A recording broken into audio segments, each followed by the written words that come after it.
أعوذ بالله السميع العليم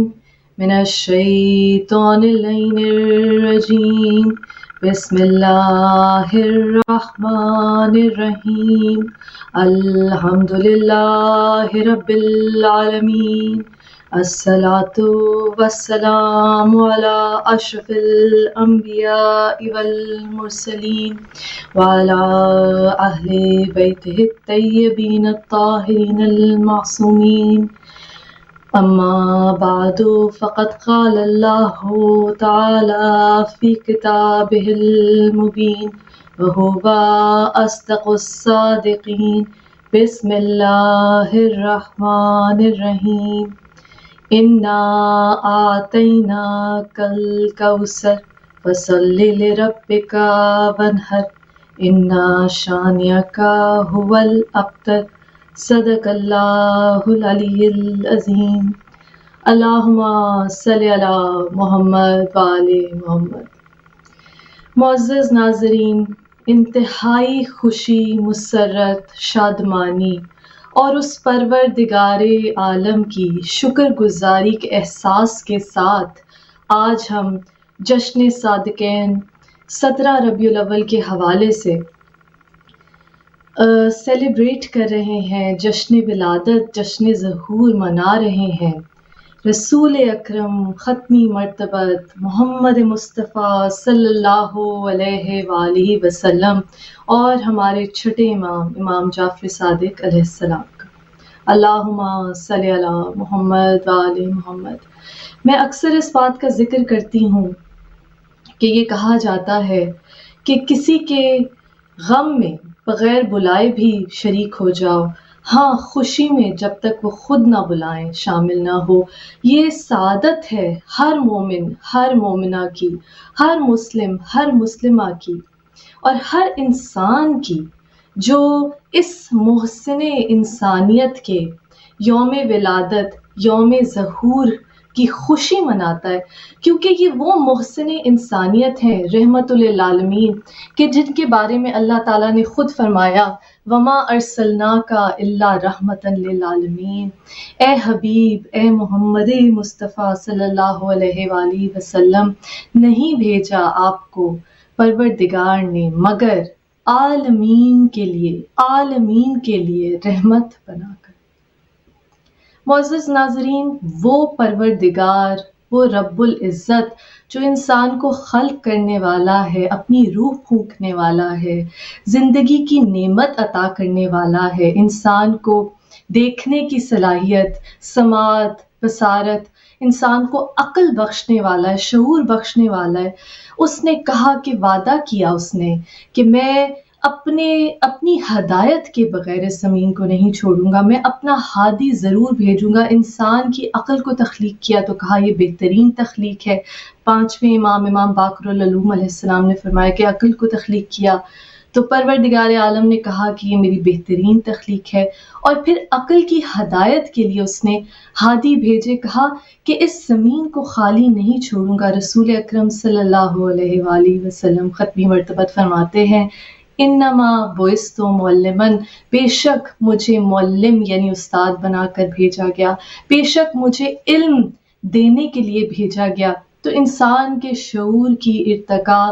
اللہ تعالیٰ کی رحیمی و کریمی کی انتہا، اللہ تعالیٰ اپنی رحمت کو، رحمت خداوندی نے جب بھرپور جوش مارا تو پھر اللہ تعالیٰ نے اس زمین پہ انسانوں کی ہدایت کے لیے رحمت للعالمین صلی اللہ علیہ وآلہ وسلم کو مبعوث کیا۔ اور اس موقع پہ میں یہ وضاحت ضرور کرنا چاہوں گی کہ اکثر یہ غلط فہمی لوگوں میں پائی جاتی ہے کہ نعوذ باللہ امی کا لفظ جو آپ کے لیے استعمال ہوتا ہے، نعوذ باللہ اس کا کوئی تعلق نہ پڑھے لکھے ہونے یا جہل سے، نعوذ باللہ ایسا ہرگز نہیں، بلکہ امی کا لفظ اس لیے استعمال کیا جاتا ہے کہ حضرت ابراہیم علیہ السلام پیغمبر خدا کی نسل میں حضرت اسحاق اور حضرت اسماعیل کی اولادوں 2 بیٹے اور ان سے آگے نسل چلی، لیکن زیادہ تر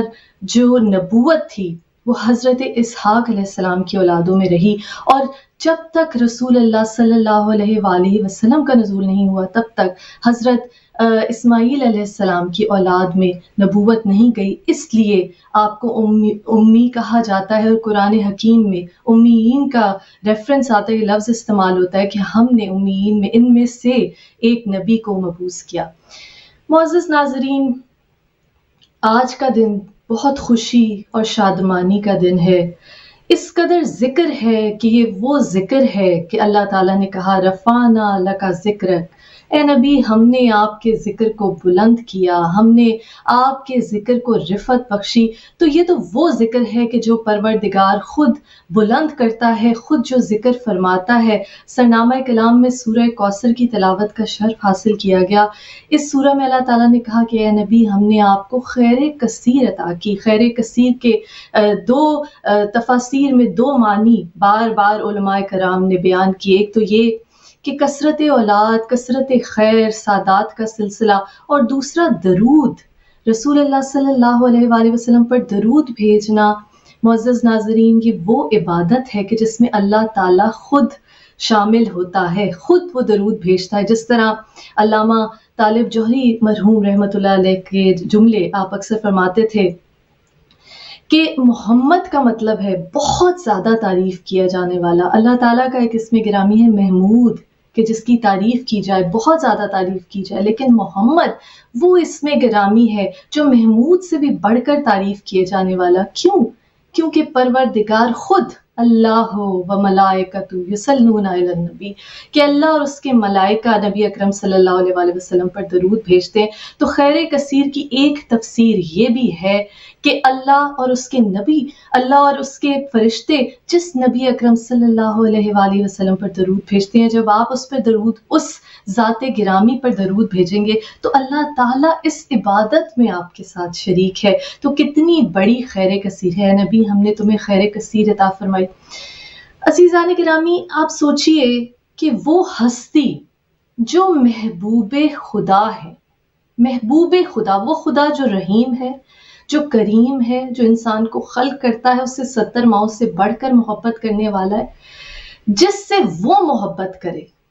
جس سے وہ محبت کرے. محمود جس کی تعریف کی جائے، محمد جس کی بہت زیادہ تعریف کی جائے کہ اللہ خود اس تعریف میں شامل ہے.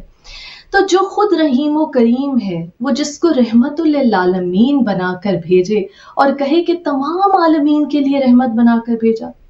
تمام عالمین کے لیے. یہ بھی نہیں کہا کہ تمام انسانوں کے لیے، یہ بھی نہیں کہا کہ تمام مسلمانوں کے لیے. یہی وجہ ہے کہ وہ غیر مسلم، وہ نان مسلم لوگ، ریسرچرز جو نبی اکرم صلی اللہ علیہ وآلہ وسلم کی حیات طیبہ پر ریسرچ کرتے ہیں،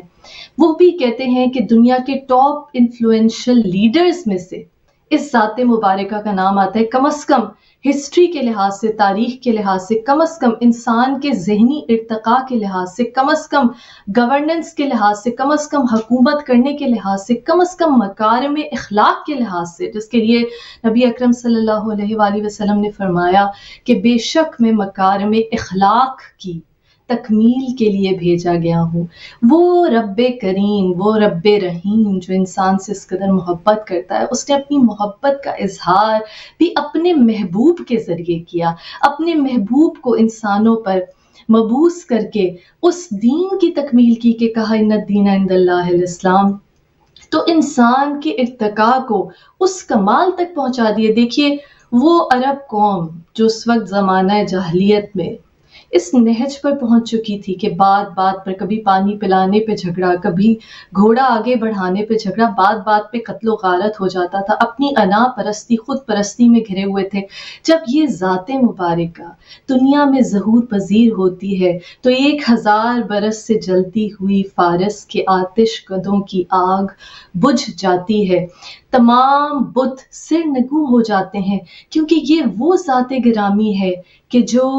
اس واحد الہ، اس پروردگار کی وحدانیت، اس کے ایک ہونے، اس کے پروردگار ہونے، اس کے خالق و مالک ہونے، اس کے واحد معبود ہونے کا اعلان کرتی ہے، اور ساتھ ہی ساتھ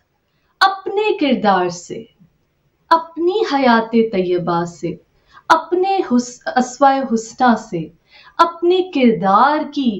بلندی اور عروج، انتہائی عروج کے ذریعے یہ ظاہر کرتی ہے کہ اللہ تعالیٰ کے چنے ہوئے، اللہ تعالیٰ کے محبوب نبی کس طرح سے انسان کو بتلاتے ہیں کہ انسانیت کی معراج کیا ہے۔ وہ نبی کہ ابھی جب نبوت کا اعلان نہیں کیا تو یہ معاشرہ جو قتل و غارت، ہر طرح کے فساد میں حد سے بڑا ہوا تھا، یہ آپ کو صادق اور امین تسلیم کرتا ہے۔ عزیزان گرامی، آج کیونکہ فضائل اس قدر زیادہ ہیں کہ ایک گھنٹے کیا، کئی دنوں، کئی مہینوں، کئی برسوں تک بھی انسان یہ ذکر کرتا رہے۔ لکھنے والے جو ادیب ہیں وہ چاہے تمام دنیا کے درختوں سے قلم بنا لیں اور دنیا کے تمام دریاؤں سمندروں کو سیاہی میں تبدیل کر دیں، پھر بھی محمد مصطفیٰ صلی اللہ علیہ وآلہ وسلم کے فضائل بیان نہیں ہو سکتے۔ حسن یوسف دم عیسیٰ ید بیضا داری، آنچ خوباں ہما دارند تو تنہا داری۔ چاہے وہ حضرت یوسف علیہ السلام کا حسن ہو کہ جس کو دیکھ کر زلیخا کی سہیلیوں نے اپنی انگلیاں چھریوں سے کاٹ لیں، چاہے وہ جناب عیسیٰ کا مردوں کو زندہ کرنے والا ہو، چاہے وہ حضرت موسیٰ علیہ السلام کے معجزات ہوں، نبی اکرم صلی اللہ علیہ وآلہ وسلم کی ذات مبارکہ وہ ذات ہے جس میں اللہ تعالیٰ نے تمام پیغمبروں کی خوبیاں جمع کر دی اور اس سے کہیں بڑھا دی۔ رسول اللہ صلی اللہ علیہ وآلہ وسلم نے ایک مرتبہ خود فرمایا کہ اس وقت کہ جب حضرت آدم علیہ السلام کو بھی خلق نہیں کیا گیا تھا، اور کچھ روایات میں مختلف آتے کئی ہزاروں سال کا ذکر ہے کہ نبی اکرم صلی اللہ علیہ وآلہ وسلم کے نور کو حضرت آدم علیہ السلام کی تخلیق سے کئی ہزار سال پہلے تخلیق کیا گیا۔ نبی اکرم صلی اللہ علیہ وآلہ وسلم نے فرمایا کنت نبیا و آدم بین الماء والطین، میں تب بھی نبی تھا جب آدم مٹی اور پانی کے بیچ میں تھے، اور کہا اللہ تعالیٰ نے حضرت آدم کی تخلیق سے کئی ہزار سال پہلے ایک نور تخلیق کیا اور اس نور کے دو حصے کیے، جس سے مجھے اور علی ابن ابی طالب علیہ السلام کو تخلیق کیا، اور کہا کہ ہمیں عرش کی دائیں جانب رکھا، اور پھر جو فرشتے تھے ان کو ہم نے تسبیح سکھائی، ان کو ہم نے تحلیل یعنی لا الہ الا اللہ کہنا سکھایا، اور ان کو ہم نے تکبیر سکھائی۔ اور یہ تسبیح و تحلیل و تکبیر جب ہم نے فرشتوں کو سکھائی، اس کے بہت بعد جب حضرت آدم علیہ السلام کی تخلیق ہوتی ہے اور فرشتوں کو کہا جاتا ہے کہ سجدہ کریں اس اشرف المخلوقات کو، عزیزان گرامی، وہ رحیم پروردگار کتنا کریم ہے کہ اپنے نور کو ایک انسانی شبیہ میں رحمت للعالمین بنا کر بھیج رہا ہے۔ اب ہمارے لیے لمحہ فکریہ کیا ہے کہ جب غیر مسلم، نان مسلم لوگ بھی اس مقدس ذات مبارکہ پہ جب تحقیق کرتے ہیں، جب جستجو کرتے ہیں، جاننے کی کوشش کرتے ہیں، تو وہ آپ کے اوصاف کا کسی طرح سے انکار نہیں کر سکتے، حتیٰ کہ وہ عرب قوم کے جنہیں اپنی ذات کے سوا، جنہیں اپنے بتوں کو پوجنے کے سوا، جنہیں دنیا کے حصول کے سوا، جنہیں فساد کھڑا کرنے کے سوا کچھ ہوش نہ تھا، وہ بھی آپ کو صادق اور امین کہتے ہیں۔ یہاں تک کہ جب آپ نے نبوت کا اعلان کرنے سے پہلے پوچھا کہ دیکھو اگر میں تم لوگوں سے کہوں اے اہل عرب، اگر میں تم لوگوں سے یہ کہوں کہ اس پہاڑ کے پیچھے سے دشمن کی فوج آ رہی ہے تو کیا تم میرا یقین کرو گے؟ کہا بے شک کہ آپ صادق اور امین ہیں، آپ کی زبان سے ہم نے کبھی جھوٹ کا ایک کلمہ نہیں سنا۔ عزیزان گرامی، اس بلند کردار نبی کی امت کس طرح سے اس دنیا سے، اس نبی کی ظاہری رخصت کے بعد ہی اس دنیا کی دنیا پرستی میں اس طرح سے محو ہو گئی کہ اقتدار کے حصول سے لے کر پہلے تو سب سے پہلے نبی کا وہ فرمان کہ میں دو چیزیں تم میں چھوڑ کے جا رہا ہوں، ایک کتاب اور ایک میرے اہل بیت علیہ السلام، اور یہ ایک دوسرے سے جدا نہیں ہے اور ان کا دامن تھامے رکھو۔ سب سے پہلے تو رسول کے اس فرمان کو ہی فراموش کر دیا، اور پھر اس فرمان کو جو نبی اکرم صلی اللہ علیہ وآلہ وسلم نے فرمایا تھا حجۃ الوداع پہ، من کنت مولا فہذا علی مولا، جس کا میں مولا اس کا علی مولا، یعنی کہ میرے بعد میرا وسیع جانشین خلیفہ۔ اور یہ صرف عید غدیر کے موقع پہ نہیں، عید غدیر خم کے موقع پہ نہیں، بلکہ دعوت ذی الشیرہ میں بھی جب آپ نے پہلی مرتبہ توحید کا اعلان کیا، پہلی مرتبہ دین اسلام کا اعلان کیا، تو کہا کہ جو اس کام میں میری مدد کرے گا، 3 دن تک کہا، وہ میرا وسیع جانشین، میرا خلیفہ ہوگا. اور اسی وقت مولا کائنات مولا علی علیہ السلام نے لبیک کہا اور کہا میں آپ کے لیے دشمنوں سے لڑوں گا. تو عزیزان گرامی، کہنے کا مقصد یہ ہے کہ رسول اکرم صلی اللہ علیہ وآلہ وسلم جو اپنی حیات مبارکہ میں انسانیت کے لیے، بنی نوع انسان کے لیے رحمت تھے، ہیں اور رہیں گے، ظاہری حیات کے بعد بھی جو پیغام آپ دنیا میں لائے ہیں وہ تمام عالمین کے لیے، آپ کی ہستی، آپ کی ذات مقدسہ تمام عالمین کے لیے اللہ تعالیٰ نے فرمایا کہ رحمت ہے. تو کیا وجہ ہے؟ میری ایک بہت پیاری دوست ہے، انہوں نے یہ لفظ استعمال کیا کہ اس پروردگار رحیم نے تو رحمت للعالمین بنا کر بھیجا، لیکن اب جو نبی اکرم صلی اللہ علیہ وسلم کی امت ہے، نام نہاد ماننے والے، وہ زحمت للعالمین اس وقت بنے ہوئے. تو یہ لمحہ فکریہ ہے، جب ہم ان خوشیوں کو مناتے ہیں، جب ہم یہ بلند ذکر کرتے ہیں، تو ہمیں ضرور ٹٹولنا ہے، جستجو کرنا ہے، دیکھنا ہے کہ کہاں مسلمانوں سے یہ غلطی ہوئی، کہاں مسلمانوں نے نبی اکرم صلی اللہ علیہ وآلہ وسلم کی حکم عدولی کی. جس طرح قرآن میں اللہ تعالیٰ نے کہا کہ قل ان کنتم تحبون اللہ فاتبعونی یحببکم اللہ، کہ اے نبی ان سے کہہ دو کہ اگر تم مجھ اللہ سے محبت کرنا چاہتے ہو تو محمد صلی اللہ علیہ وآلہ وسلم میرا اتباع کرو، اللہ بھی تم سے محبت کرنے لگے گا. اور پھر کہا کہ نبی کی آوازوں پہ اپنی آوازوں کو بلند نہ کرو. کہاں حکم عدولی ہوئی مسلمانوں سے کہ وہ جو انسانیت کی معراج کو اس قدر بلند کرنے اس کائنات میں بھیجا گیا، وہ کہ جس کا پیغام رہتی دنیا تک قائم رہے گا، وہ ذکر جس کی حفاظت کا ذمہ اللہ تعالیٰ نے لیا، کیا ایسی غلطی ہوئی مسلمانوں سے کہ انہوں نے نبی اکرم صلی اللہ علیہ وآلہ وسلم کی اس قدر ناقدری کی، آپ کے دیے گئے پیغام کی ناقدری کی، کہ اس وقت دنیا میں باعث رحمت پروردگار کا کل رحمت نبی جو دین لے کے آیا، اس کے ماننے والے دوسرے لوگوں کے لیے باعث زحمت بنے ہوئے ہیں. میں اس پروپیگنڈا کی بات نہیں کرتی کہ جو ویسٹرن ممالک کے ایجنڈا کا حصہ ہے، میں اس تعصب کی بات نہیں کرتی کہ جس کی وجہ سے پولیٹیکل ریزنز کی وجہ سے کچھ ملک کسی دوسرے مذہب کے ماننے والوں کو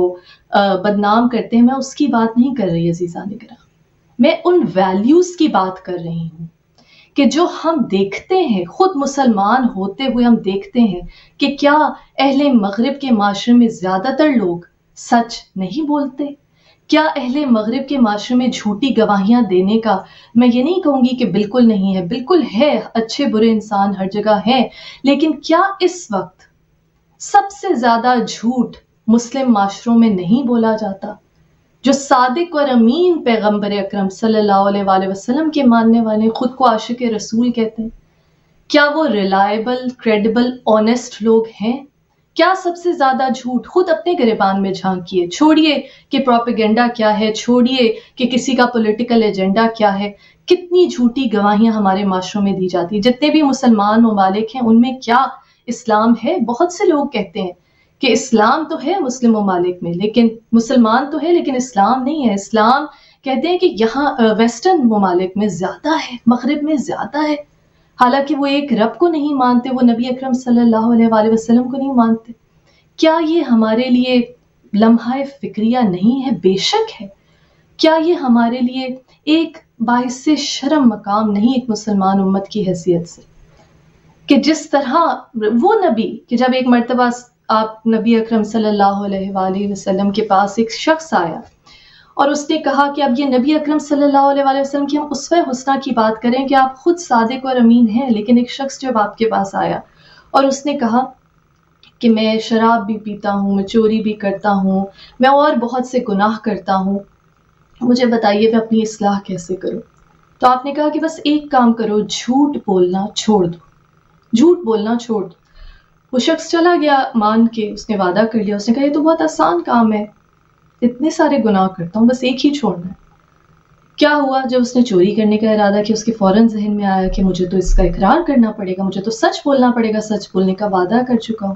جب کوئی اور گناہ کا ارادہ کیا تو یہی خیال بارہا اس کو روکتا رہا. تو پھر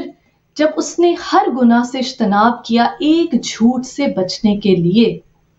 تو وہ ان تمام گناہوں سے پاک ہوتا گیا۔ 11ویں امام حسن عسکری علیہ السلام نے فرمایا کہ تمام برائیوں کو اگر ایک کمرے میں بند کر دیا جائے تو اس کی جو چابی ہے، اس کی جو کنجی ہے، وہ جھوٹ ہے۔ اور آپ دیکھیے، خود انصاف سے بتائیے کہ مسلم معاشروں میں ایک ادنا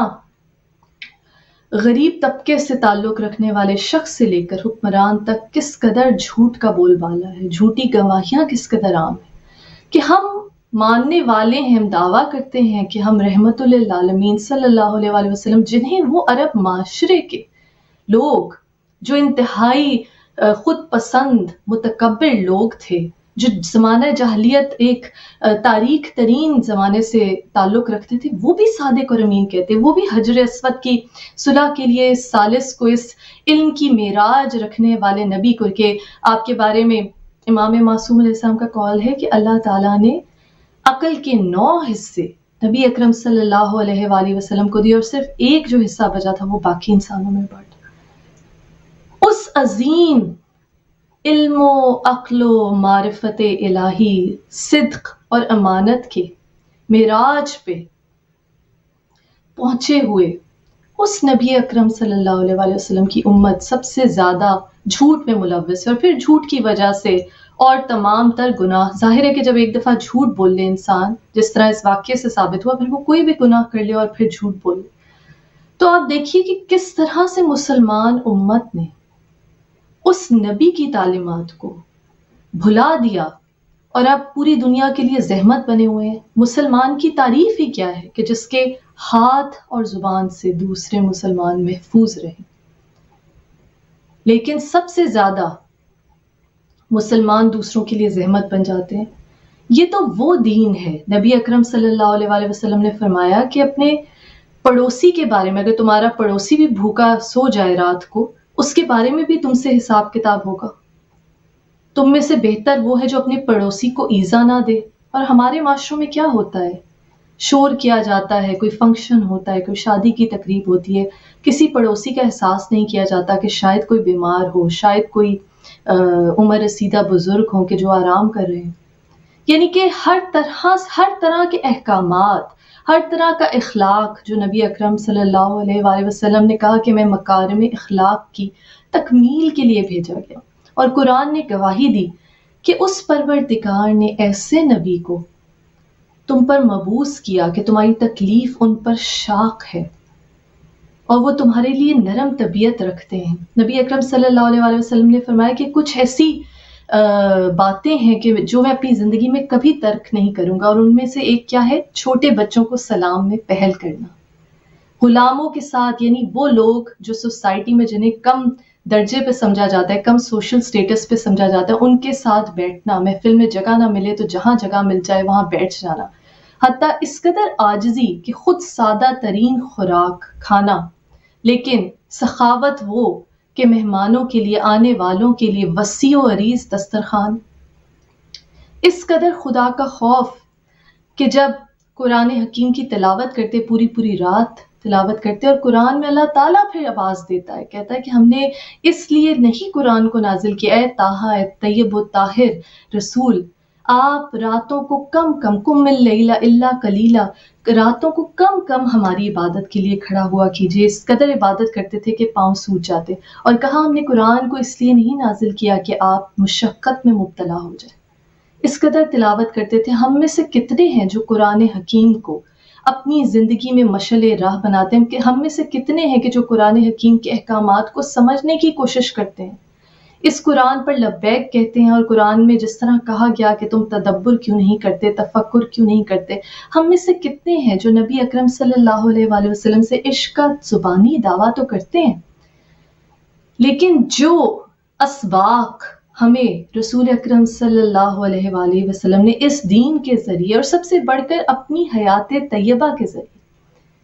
اپنی بیٹی فاطمہ الزہرا سیدۃ النساء العالمین علیہ السلام کے استقبال میں کھڑے ہو جاتے تھے، اس میں کوئی شک نہیں کہ آپ خاتون جنت ہیں، سیدۃ النساء العالمین ہیں، مگر یہ سوچئے کہ وہ رحمت للعالمین، ایک تو وہ رحیم و کریم پروردگار، پھر اس نے جس نبی کو رحمت للعالمین بنا کر بھیجا،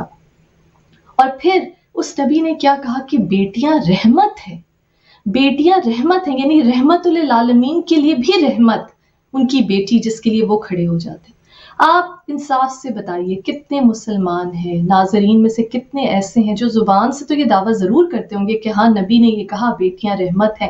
ہاں بیٹیاں مصائب میں تکلیفوں میں ڈھال بن جاتی ہیں، ہاں جس نے اپنی 3 بیٹیوں کی پرورش اچھے طریقے سے کی تو وہ اس طرح جنت میں رسول اللہ کے ساتھ ہوگا کہ جس طرح 2 انگلیاں۔ باتیں کرنے کی حد تک ہے، کتنے مسلمان ہیں، کتنے مسلمان گھرانے جن میں حقیقتاً بیٹی کی پیدائش پر، اس کی ولادت پر بیٹے جتنی، اگر اس سے زیادہ نہیں تو بیٹے جتنی خوشی منائی جاتی ہے؟ کیا امتیازی سلوک نہیں کیا جاتا بیٹا بیٹی میں؟ کیا مسلمان اس زمانہ جاہلیت میں نہیں پہنچ گئے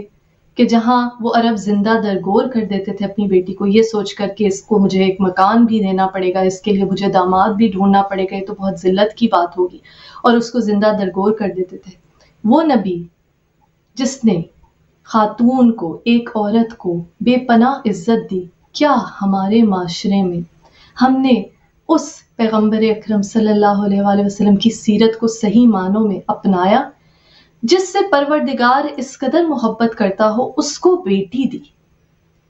اور اس بیٹی کے ذریعے بیٹے دیے کہ جب آیت مباہلہ میں کہا تم اپنی عورتوں کو لاؤ، تم اپنے نفوس کو لاؤ، تم اپنے بیٹوں کو لاؤ، تو بیٹے بھی بیٹی کے بیٹے ان کو بیٹے بنا کر لے کے گئے۔ کیا اس ذات سے بڑھ کر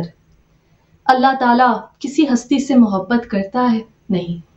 اور سورہ کوثر میں خوشخبری دی، سرنامہ کلام میں ہم نے جس کی تلاوت کا شرف حاصل کیا ہے، نبی آپ کو کوثر عطا کی، بے شک آپ کا دشمن ہی بے نام و نشان ہوگا۔ بی بی فاطمہ زہرا سیدۃ النساء العالمین علیہ السلام کے ذریعے سے اللہ تعالیٰ نے آپ کا نام دنیا میں روشن کیا، جاری کیا، سادات کی نسل جاری کی، اور پھر بھی سب سے زیادہ مسلمان معاشروں میں پیٹریارکی ہے، سب سے زیادہ مسلمان معاشروں میں بیٹے کی خواہش کی جاتی ہے، کہا جاتا ہے کہ بیٹے سے ہی نسل چلے گی، بیٹے کی آرزو کی جاتی ہے، اور امتیازی سلوک کیا جاتا ہے بیٹا اور بیٹی کے درمیان۔ تو اس کا تو یہی مطلب ہوا عزیزان گرامی کہ چونکہ اسلام کی باغ دوڑ نبی اکرم صلی اللہ علیہ وآلہ وسلم کے دنیا سے ظاہری رخصت ہونے کے بعد ان عناصر نے سنبھال لی کہ جو دل میں تو زمانہ جاہلیت کے طور طریقوں پر ہی ایمان رکھتے تھے، تو شاید مسلمان امت کہیں نہ کہیں واپس زمانہ جاہلیت میں ایک منافقت کے ساتھ اس طرح سے داخل ہوئی کہ زبان سے تو اس دین پر ایمان رکھتے ہیں، زبان سے تو عشق رسول کا دعویٰ کرتے ہیں، زبان سے تو دعویٰ کرتے ہیں کہ ہم نبی اکرم صلی اللہ علیہ وآلہ وسلم کی ہر فرمان کو دل و جان سے سر آنکھوں پر رکھتے ہیں، لیکن حقیقتاً اس نبی کے فرامین پر عمل نہیں کرتے کہ جس کے بارے میں اللہ تعالیٰ نے کہا وما ینطق عن الہویٰ ان ہوا الا وحی یوحیٰ، کہ بے شک یہ اپنی مرضی سے ایک حرف نہیں کہتے، جو بھی کہتے ہیں بھیجی ہوئی وہی ہے۔ وہ نبی اکرم صلی اللہ علیہ وآلہ وسلم کے ہر نبی، قرآن نے تعریف کی حضرت نوح کی کہ میرا بہت شکر گزار بندہ، حضرت ایوب علیہ السلام کی تعریف کی کہ میرا بہت صبر کرنے والا بندہ، کہیں یہ نہیں کہا کہ ایوب اپنے صبر کو کم کر دو، کہیں یہ نہیں کہا کہ نوح اپنے شکر کو کم کر دو، لیکن اس نبی پہ ایسی محبت کی نظر ہے کہ کبھی یا ایھا المزمل اس چادر پہ، اس کالی کملی پہ بھی نظر ہے جو محبوب نے اوڑھی ہے، کبھی یا ایھا المدثر، کبھی طٰہٰ، کبھی یاسین، قم اللیل الا قلیلا، اتنی عبادت کی اس نبی نے اپنے پروردگار کی، خدا کی محبوب ترین ہستی ہیں۔ اور کہا جب ایک مرتبہ آپ کی زوجہ نے پوچھا کہ آپ کو تو اللہ تعالیٰ نے اتنا کرم کیا ہے آپ پہ، آپ اللہ تعالیٰ کی محبوب ہستی ہیں، تو آپ اس قدر عبادت کیوں کرتے ہیں، راتوں کو کھڑے کیوں رہتے ہیں؟ تو آپ نے فرمایا کیا میں اللہ کا شکر گزار بندہ نہ بنوں؟ عزیزان گرامی، کیا ہم نے نبی اکرم صلی اللہ علیہ وآلہ وسلم کی سیرت سے شکر گزاری سیکھی، صبر سیکھا؟ روایات میں ہے کہ اللہ تعالیٰ نے اپنے فرشتے کے ذریعے آپ کو پوری کائنات کی کنجیاں بھیجی، جس طرح حضرت سلیمان اللہ تعالیٰ کے نبی، ان کو اللہ تعالیٰ نے حکومت دی تھی اور کہا تھا کہ ہم نے جنوں کو، دیووں کو ان کے تابع کر دیا کہ وہ سمندروں میں غوطے لگائیں، ان کے لیے موتی اور ہیرے جواہرات لائیں. ہم نے ہواؤں کو سلمان کے لیے مسخر کر دیا. اللہ تعالیٰ نے جب یہ پیغام بھیجا کہ آپ چاہیں تو آپ ایک بادشاہ پیغمبر بن جائے، آپ چاہیں تو ایک متواضع پیغمبر بن جائے، تو میرے نبی اکرم صلی اللہ علیہ وآلہ وسلم نے کہا کہ میں متواضع پیغمبر بننا چاہوں گا، کہ میں اللہ تعالیٰ کی خوشنودی کے لیے وہ عاجزی. کیا مسلمان امت نبی اکرم صلی اللہ علیہ وآلہ وسلم سے عاجزی کا وہ سبق سیکھ پائی کہ آپ نے کہا کہ میں بچوں کو بھی سلام میں پہل کرتا ہوں، میں غلاموں کے ساتھ، اور وہ لوگ جنہیں معاشرے میں کمتر سمجھا جاتا ہے ان کے ساتھ بیٹھ کر کھانا پسند فرماتا ہوں. یہ حال تھا کہ چمڑے اور درخت کے پتوں سے آپ کا بستر بنایا گیا تھا، اور ایک مرتبہ کہیں بستر کو دوہرا کر دیا گیا تو آپ نے کہا کہ میں نماز شب کے لیے تھوڑی تاخیر سے اٹھا تو اس کو اس قدر آرام پسند بستر نہ بنایا جائے. وہ نبی اکرم صلی اللہ علیہ وآلہ وسلم جو اپنے ہاتھ سے کام کرتے تھے، گھر کا کام کرنے میں اپنے گھر والوں کی، اہل خانہ کی مدد کرتے تھے، جن کے بارے میں حضرت انس نے کہا کہ میں 9 سال آپ کی خدمت میں رہا، کبھی نہیں ہوا کہ نبی اکرم صلی اللہ علیہ وآلہ وسلم نے مجھے کسی کام پر کہا ہو کہ یہ تم نے صحیح طریقے سے نہیں کیا، یا اس کو ایسے کر لیتے یا ایسے کر لیتے. اس قدر عاجزی، اس قدر انکساری، اس قدر اپنی ذات کی نفی کرنا، یہ رحمت للعالمین. کیا آج کا مسلمان انا پرستی میں، دنیا پرستی میں اس قدر اندھا نہیں ہو گیا کہ نبی اکرم صلی اللہ علیہ وآلہ وسلم کی حیات طیبہ سے کچھ بھی سیکھنے کو اپنی ترجیح نہیں بنا رہا؟ اور یہی وجہ ہے کہ مسلمان امت اس وقت ہر طرح سے تنزلی کا شکار ہے، ہر طرح سے پستی کا شکار ہے. نہ ہم نے علم حاصل کرنے میں وہ جد و جہد کی کہ رسول اللہ صلی اللہ علیہ وسلم نے فرمایا تھا کہ انما بعثت معلما، کہ بے شک مجھے معلم بنا کر بھیجا گیا. اور کس قدر احادیث ہیں علم کی فضیلت پر. لیکن اس وقت اگر آپ دیکھیں تو دوسرے مذاہب کو ماننے والے زیادہ علم کی جستجو کرتے ہیں، نہ صرف دینی علم بلکہ دنیاوی علم بھی. نبی اکرم صلی اللہ علیہ وآلہ وسلم نے کہا علم حاصل کرو، چاہے تمہیں چین جانا پڑے، ماں کی گود سے قبر تک علم حاصل کرو. لیکن زیادہ تر مسلمان معاشروں میں دنیا کا حصول، دولت کا حصول، جس کو ترک کر دیا نبی اکرم صلی اللہ علیہ وآلہ وسلم. کہا کہ مجھے بادشاہت والی پیغمبری نہیں چاہیے بلکہ تواضع والی پیغمبری. کہ طائف میں کہ جب پتھروں سے لہو لہان کر دیا گیا، اور جب اللہ تعالیٰ کا فرشتہ یہ آپشن لے کر آیا کہ آپ چاہیں تو ان کے اوپر عذاب بھیج دیا جائے، تو کہا نہیں، میں ان کے حق میں دعا کرتا ہوں. ہم جب انبیاء کی سیرتیں دیکھتے ہیں، انبیاء کی حیات کو مطالعہ کرتے ہیں، تو زیادہ تر انبیاء ایک مقام پر آ کر تھک گئے اور انہوں نے اللہ تعالیٰ سے کہا ان پہ عذاب نازل کر. ہمارے نبی اکرم صلی اللہ علیہ وآلہ وسلم نے اپنی امت کے لیے دعا کی. لیکن عزیزان گرامی، یہ منافقت کا زہر، زبان سے لا الہ الا اللہ محمد رسول اللہ کہہ لینا، حتیٰ کہ زبان سے علی ولی اللہ اور مولا کائنات مولا علی علیہ السلام کی بیعت کا اعلان کر دینا، یا پھر اس وقت مرحبا کہہ دینا، یا پھر غدیر خم کے موقع پہ کہ مبارکباد دے دینا، اور بعد میں اقتدار کے حصول کے لیے رسول اللہ صلی اللہ علیہ وآلہ وسلم نعوذ باللہ آپ کے اوپر ہذیان کا الزام لگانا. اس سے ظاہر ہوتا ہے کہ یہ امت کہیں نہ کہیں وہ عناصر جو دنیا پرستی، جو خود پرستی کے مرض میں مبتلا تھے، انہوں نے منافقت کو اس دین کا حصہ بنا دیا. اور بدقسمتی سے وہی منافقت نسل در نسل اور معاشروں میں زمانہ در زمانہ مسلمانوں کا خاصہ بنتی چلی گئی. اس لیے ہمارے سامنے کربلا کی درسگاہ ہے. اس لیے اس نبی نے کہ جس کے بارے میں اللہ تعالیٰ کہتا ہے وما ينطق عن الهوى ان هو الا وحی یوحی، کہ بے شک اپنی مرضی سے ایک حرف بھی نہیں کہتے، جو بھی کہتے ہیں بھیجی ہوئی وحی ہے. اس لیے اس نبی کی اس زبان مبارک سے جو اپنی مرضی سے ایک حرف بھی نہیں کہتا، یہ نکلا حسین منی وانا من الحسین،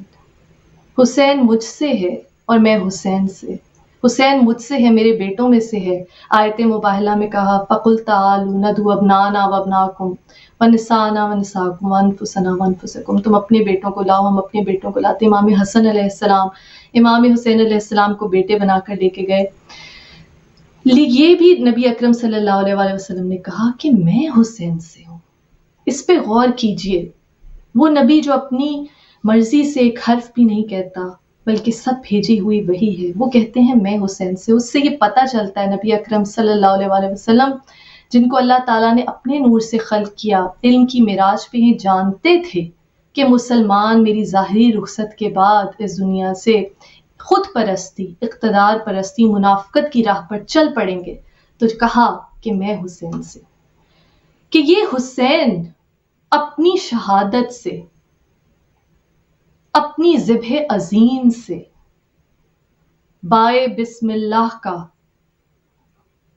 حق ادا کرتے ہوئے اپنے والد گرامی جن کو بائے بسم اللہ کہا، اور وہ ذبح عظیم جس کے ذریعے اسلام کو نئی زندگی ملی، جاویدانی ملی، یہ معلوم ہوا کہ سچ کا ساتھ دینا کیا ہوتا ہے۔ یہ بتلا دیا کربلا نے، یہ بتلا دیا امام حسین علی مقام علیہ السلام کی قربانی میں کہ بے شک میں ہی رسول اللہ صلی اللہ علیہ وآلہ وسلم اپنے نانا کے دین کی بقا کا ضامن ہوں۔ امام حسین علیہ السلام، نبی نے کہا کہ میں حسین سے، یعنی کہ جو رحمت للعالمین کا پیغام ہے اس کو اثر نو زندہ کریں گے امام حسین علی مقام علیہ السلام۔ کربلا کے ذریعے جو ہمیں میسج ملتا ہے، بہترین درسگاہ کربلا کیوں کہا جاتا ہے، کہ ہمیں یہ میسج ملتا ہے کہ سچ کا ساتھ دو، ظالم کا ساتھ دینا، ظلم کا ساتھ دینا بھی ظلم ہے۔ سچ کا ساتھ دینے کے لیے چاہے سر کٹانا پڑے، چاہے جان دینی پڑے، چاہے رسول اللہ صلی اللہ علیہ وآلہ وسلم کی نواسی و نبی زادیوں کو بازاروں میں در در بھٹکنا پڑے، چاہے سر نیزوں پہ چڑھ جائیں، سچ کا ساتھ دو۔ ظالم اور جابر حکمران کے سامنے آواز اٹھانا بہترین جہاد ہے۔ اور کہا کہ برائی کو دیکھو تو زبان سے روکو، زبان سے نہیں روک سکتے تو ہاتھ سے روکو، پہلے ہاتھ سے روکو پھر زبان سے، اگر نہیں روک سکتے ہاتھ سے، زبان سے روکو، اگر زبان سے بھی نہیں روک سکتے تو دل میں برائی کو برا جانو۔ اور یہ ایمان کا کمزور ترین درجہ ہے۔ یہ بھی اس نبی اکرم صلی اللہ علیہ وآلہ وسلم نے فرمایا کہ جن کی زبان سے ایک حرف بھی اپنی مرضی سے نہیں نکلتا بلکہ جو بھی نکلتا ہے بھیجی ہوئی وہی ہے۔ ہم میں سے کتنے مسلمان امر بالمعروف یعنی نیکی کی تلقین کرنے اور نہیں عن المنکر کا پیغام کا پرچم اٹھائے ہوئے ہیں؟ کیا ہم نیکی کی تلقین کرتے ہیں، نیکی کو سپورٹ کرتے ہیں، نیکی کا ساتھ دیتے ہیں؟ اگر کوئی خدا کی راہ پہ چلا جائے تو اس کا تمسخر اڑایا جاتا ہے کہ یہ تو مولوی بن گیا، یہ تو بہت زیادہ مذہبی ہو گیا۔ اور جو دنیا اکٹھی کر لے، جو دنیا پرستی کر لے، دنیا میں اپنا نام بنا لے یا دنیاوی مرتبہ حاصل کر لے، اس کی تعظیم کی جاتی ہے۔ تو کیا اس مسلمان امت نے زیادہ تر اپنا الہ اس دنیا کو، اس دنیا کی دولت کو، اس دنیا کے پیسے کو اپنی ذات کو نہیں بنا لیا؟ کیا اس زمانہ جاہلیت کی بت پرستی میں واپس نہیں چلے گئے؟ اسی لیے امام حسین علی مقام علیہ السلام نے یہ مثال قائم کی کہ سچ کا ساتھ دو، سچ کا ساتھ دو، حق کی آواز بلند کرو، امر بالمعروف و نہیں عن المنکر، گناہ سے روکنے کا طریقہ بتلا دیا کہ عشق الہی میں جان کس طرح فنا کی جاتی ہے، عشق الہی میں کس طرح فنا ہو کر حیات جاویدانی حاصل کر لی جاتی ہے۔ معزز ناظرین، آج کے دن اس گفتگو کے توسط سے میں یہ درخواست کرنا چاہوں گی کہ صرف اور صرف زبان سے نبی اکرم صلی اللہ علیہ وآلہ وسلم اور ائمہ طاہرین علیہ السلام سے محبت کا دعویٰ نہ کریں۔ امام جعفر صادق علیہ السلام ہمارے چھٹے امام، جن کی ولادت کا بھی 17 ربیع الاول کو دن منایا جاتا ہے، آپ نے فرمایا کہ اگر ہمارے شیعہ ہو، مومن ہو، پیروکار ہو تو اپنے اعمال کو ایسا بناؤ کہ ہمارے لیے باعث فخر بنو، نہ کہ باعث ندامت بنو۔ یہ دنیاوی زندگی بہت مختصر ہے، اس سے بڑی واقعی کوئی سعادت نہیں کہ ہم اس بلند ذکر میں شامل ہوتے ہیں۔ اللہ تعالیٰ نے کہا تم میرا ذکر کرو، میں تمہارا ذکر کروں گا۔ اور کہا جب کوئی بندہ تنہائی میں میرا ذکر کرتا ہے تو میں بھی تنہائی میں اسے یاد کرتا ہوں، کوئی محفل میں میرا ذکر کرتا ہے تو میں اس سے بہترین محفل میں اس کا ذکر کرتا ہوں، اس میں کوئی شک نہیں، لیکن اس ذکر کو اپنی زندگیوں میں شامل کرنے کی بھی کوشش کیجیے۔ نبی اکرم صلی اللہ علیہ وآلہ وسلم کی سیرت مبارکہ، آپ کے صادق اور امین ہونے اور ہمارے اس نبی اکرم صلی اللہ علیہ وآلہ وسلم پر ایمان لانے کا یہ تقاضا ہے کہ ہم جھوٹ سے پرہیز کریں، جھوٹ سے گریز کریں، یہ جو ہر برائی کی جڑ ہے اس سے بچیں، اور ہم اپنے کردار کو ایسا تو بنائیں کہ جو دیکھنے والے ہیں، جو ہمیں جاننے والے ہیں، وہ کہیں کہ واقعی محمد مصطفیٰ صلی اللہ علیہ وآلہ وسلم کا یہ ماننے والا عدالت پر قائم ہے، شجاعت پر قائم ہے، جس طرح کہا گیا سبق پھر پڑھ، صداقت کا، عدالت کا، شجاعت کا، لیا جائے گا تجھ سے کام دنیا کی امامت کا۔ اس مختصر سی زندگی جس نبی اکرم صلی اللہ علیہ وآلہ وسلم نے یہ فرمایا کہ دنیا اور آخرت کی زندگی کا موازنہ ایسا ہے کہ جیسے سمندر کے مقابلے میں قطرہ، کیوں اس دنیاوی زندگی پر ہم فوکس کیے بیٹھے ہیں کہ یہاں ہماری کتنی جائیداد اکٹھی ہو جائے، یہاں ہم کتنی دولت اکٹھی کر لیں، یہاں ہم جبکہ قبر میں کچھ بھی نہیں لے کے جانا، خالی ہاتھ جانا ہے، کیوں ہم اس ہمیشہ رہنے والی زندگی وہ ہم فیہا خالدون، اس جنت و دوزخ کی پرواہ نہیں کرتے، وہاں کے لیے زیادہ راہ اکٹھا کیوں نہیں کرتے کہ جہاں ہمیں ہمیشہ رہنا ہے۔ جب ہم قیامت پر ایمان لے آئے، اگر ہم نبی اکرم صلی اللہ علیہ وآلہ وسلم کی تعلیمات پر کہتے ہیں کہ ہم مسلمان ہیں، ایمان لے آئے، تو پھر ہم اس دنیا کے لیے اس قدر ہوس، اس قدر لالچ کیوں رکھتے ہیں؟ جب ہم اس نبی کے ماننے والے ہیں جو اپنی ذات کی نفی کرتا ہے، جو دوسروں پر شفیق ہے، جو دوسروں کی حاجت پوری کرنے کی طرف کوشاں ہے، جس کے بارے میں کہا کہ رحم دل ہیں، شفیق ہیں، اگر بد مزاج بدخو ہوتے تو لوگ ان سے بھاگ کھڑے ہوتے، اس نبی اکرم صلی اللہ علیہ وآلہ وسلم کے ماننے والے اگر ہم کہلاتے ہیں تو ہم پر فرض ہے کہ اس محسن انسانیت، اس رحمت للعالمین صلی اللہ علیہ وآلہ وسلم کی حیات طیبہ سے کچھ سبق سیکھیں اور اپنی زندگیوں میں شامل کریں، اور یہ کوشش کریں کہ نہ صرف خود کو، اپنی اولاد کو،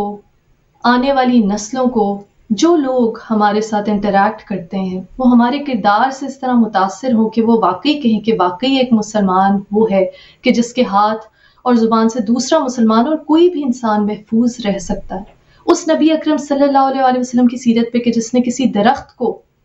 جلانے سے منع کیا، پانی ضائع کرنے سے منع کیا، جو آج کے دور میں کلائمیٹ چینج کے اور جو انوائرمنٹل سسٹینیبلٹی کے ٹاپکس ہیں، ہمارے نبی اکرم صلی اللہ علیہ وآلہ وسلم نے اس زمانے میں بتایا کہ پانی کو ضائع نہ کرو، وضو کے لیے بھی اتنا پانی استعمال کرو جتنا تمہاری ضرورت ہے۔ اس زمانے میں کہا کہ جنگ میں بھی کسی درخت کو نہ کاٹو۔ اس زمانے میں یہ سبق دیا کہ فتنہ و فساد کیا ہے۔ مشرکین سے ایسے معاہدے کیے کہ جن میں خود بیک فٹ پر جانا پڑا، خود سمجھوتا کرنا پڑا، لیکن کہا کہ انسانی جان کو بچانے کے لیے، امن کے لیے، سلامتی کے لیے، اسلام کے لیے جو صحیح معنوں میں اسلام ہے، ایسے معاہدے کیے کہ اس وقت کچھ نعوذ باللہ صحابہ نے کہا کہ ہمیں تو نبوت پر شک ہو رہا ہے۔ تو نبی اکرم صلی اللہ علیہ وآلہ وسلم کی سیرت سے سیکھیے، اسلام کے چہرے کو جس طرح سے اقتدار پرستوں نے، خود پرستوں نے، منافقوں نے مسخ کر دیا، خدا را کوشش کریں ہم اور آپ مل کر اسلام کا صحیح چہرہ دنیا کے سامنے لا سکیں اور بتا سکیں کہ ہمارا نبی، ہمارا پیغمبر محمد مصطفیٰ صلی اللہ علیہ وآلہ وسلم ختمی مرتبت وہ ہستی ہیں کہ جو تمام انسانیت کے لیے، تمام عالمین کے لیے، آتی رہتی دنیا تک، آنے والے زمانوں تک تمام انسانوں کے لیے رحمت ہے، اور آپ کا پیغام وہ پیغام ہے کہ جو تمام انسانوں کے لیے سلامتی کا پیغام ہے، چاہے ان کا تعلق کسی بھی مذہب سے ہو۔ جب تک ہم خود یہ نہیں سمجھیں گے، خود یہ ایمان نہیں لائیں گے، اپنے کردار میں اس پیغام کو اپنے کردار سے ثابت نہیں کریں گے، اس وقت تک ہم اس رحمت للعالمین صلی اللہ علیہ وآلہ وسلم کی جو اللہ تعالیٰ نے رحمت ہم پر بھیجی اس سے صحیح طور پر فائدہ نہیں اٹھا سکیں گے۔ اللہ تعالیٰ ہم سب کو ایک دوسرے کے لیے، دوسری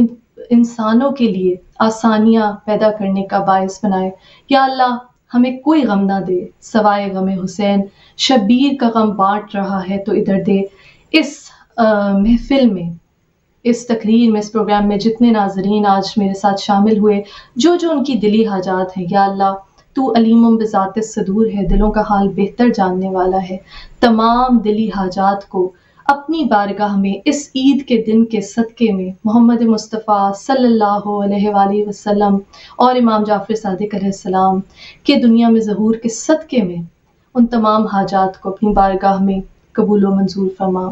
لعنت اللہ علی قوم الظالمین وما علینا الا البلاء۔ اللہم صلی علی محمد وآل محمد۔